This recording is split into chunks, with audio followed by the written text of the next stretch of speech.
السلام عليكم ورحمة الله وبركاته. يا أحلى أخوات في الدنيا، يا رب تكونوا بخير دايما يا رب. ويا رب أشوفكم كده من المقبولين في الكلية الحربية وكلية الشرطة ومعهد صف ضابط إن شاء الله ومعاون أمن، ويا رب كل نفس في حاجة حققها. تمام. أنا هتكلم في الفيديو ده، بعتذر الأول إن أنا مش مجهز المكان، بس أنا في الشغل حاليا. تمام. قبل ما نتكلم عن الموضوع بتاع النهارده، اشترك في القناة يا صاحبي واعمل لايك. تمام. وفعل زر الجرس. لو عندك سؤال، عندك أي استفسار، سيبوه في الكومنتس. تمام يا رجالة. الموضوع بتاع النهارده يا رجاله عن التدخين. التدخين هيأثر عليك ولا مش هيأثر عليك عشان تقدم للكليات والمعاهد العسكريه؟ بص يا غالي، اولا بخلاف ان هو يأثر على صحتك انت الشخصيه، تمام، فدي حاجه ترجع لك انت، مش هتكلم فيها. ماشي. لكن انا اقدر افيدك في حاجه واحده، واللي هي ايه؟ هل التدخين هيأثر عليك في القبول بتاعك بتاع الكليات او المعاهد العسكريه؟ هيأثر عليك. بص هقول لك على حاجه، هو هيأثر عليك في حاجه واحده. تمام. هتكلم عن التدخين اللي هو اللي بيشرب سجاير بس حاليا، مش هتكلم عن باقي الحاجات، اللي هيشرب سجاير بس. تمام.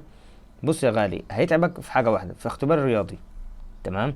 طبعا كلنا عارفين ان الاختبار الرياضي ده يعني اختبار حلو وسهل. تمام. ولازم تجيب فيه مجموع عالي عشان خاطر ايه، يعني بيبقى لك اولويه او تبقى ليك الافضليه انك انت تتقبل. تمام. فلما انت تكون جايب في الرياضي قليل، تمام، فانت بالتالي هيبقى المجموع الاعتباري بتاعك كله قليل، فبالتالي مش هتعرف تجيب ايه، مش هيبقى ليك اولويه. تمام. طب هو هيأثر عليك في ايه في الرياضي التدخين؟ هيأثر عليك في انك انت في الجري اللي هي الضاحيه مش هتعرف تجري كويس. تمام. يعني انت في الضاحيه انت عندك 1100 متر، 1200 متر، تمام، اللي هو او 1500 متر اللي هو كيلو ونص. تمام. لما تيجي تجريهم ومن اول 100 متر هتلاقي نفسك تعبت، فمش هتعرف تكمل. فاهمني؟ فدي اول حاجه، اول سبب اللي هو ايه، مش هتعرف انك انت تقفل الاختبار الرياضي اللي هو الضاحيه. تمام. فبالتالي هيأثر معاك، مش هيخليك تقفل، فبالتالي مش هيخليك تتقبل. تمام. او المجموع الاعتباري بتاعك هيقل، ولو في واحد مجموع الاعتباري بتاعه مش بيدخن، مجموع الاعتباري بتاعه عالي، هيبقى له هو الاولويه. فاهمني؟ عشان كده انا بقول لك ايه، ده اول سبب ان هو يطلعك بسببه، اللي هو التدخين سجاير، عشان خاطر ايه، اسمه ده هو الاختبار الرياضي. تمام. طب لو هنتكلم عن الطرف التاني اللي هو بيشرب اكتر من السجاير، اللي هو مخدرات بقى والحاجات اللي انتوا عارفينها دي، هل ده برضه هيأثر؟ لا، ده هيأثر وهيأثر كمان. طب هيأثر في ايه بالظبط؟ اقول لك هيأثر في ايه. الحاجات ديت بتأثر في المعمل اللي هو اختبار المعمل، اللي هو التحاليل، اللي هو ايه التحاليل. يعني انت لما تيجي ياخد منك عينة دم، تمام، ويحللها وبيلاقيك تشرب مخدرات وكده، تمام، فبالتالي انت هتطلع ماشي.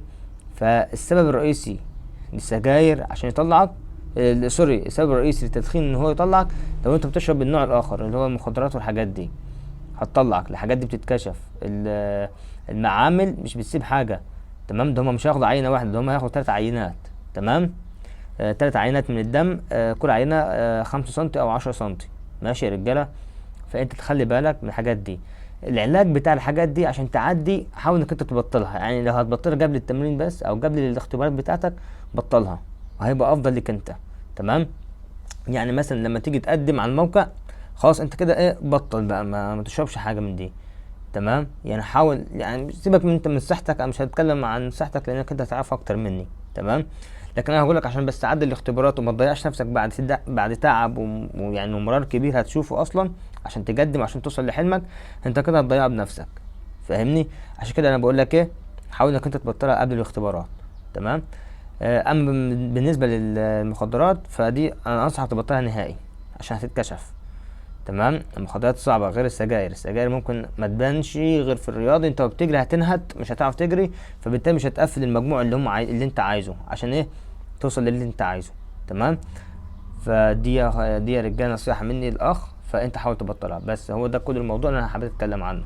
ماشي. لان في ناس كتير بتسال، طب التدخين انا بدخن، انا بشرب، انا بعمل، فانت حاول انك انت تبطل الحاجات دي قبل الاختبار. ماشي يا رجاله.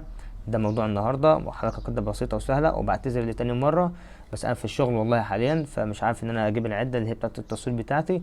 فان شاء الله لو في عندك انت اي سؤال او اي استفسار سيبوه في الكومنت، وانا طبعا برد على كل الناس. بس اعمل اشتراك يا صاحبي في القناه، وفعل زر الجرس، واعمل لايك، ومنشن لاصحابك او شير القناه لاصحابك عشان خاطر ايه، يستفادوا. تمام. وانا طبعا مش هسيب اي حاجه غير لما انزلها، كل حاجه انزلها ليكم اول باول. تمام يا رجاله.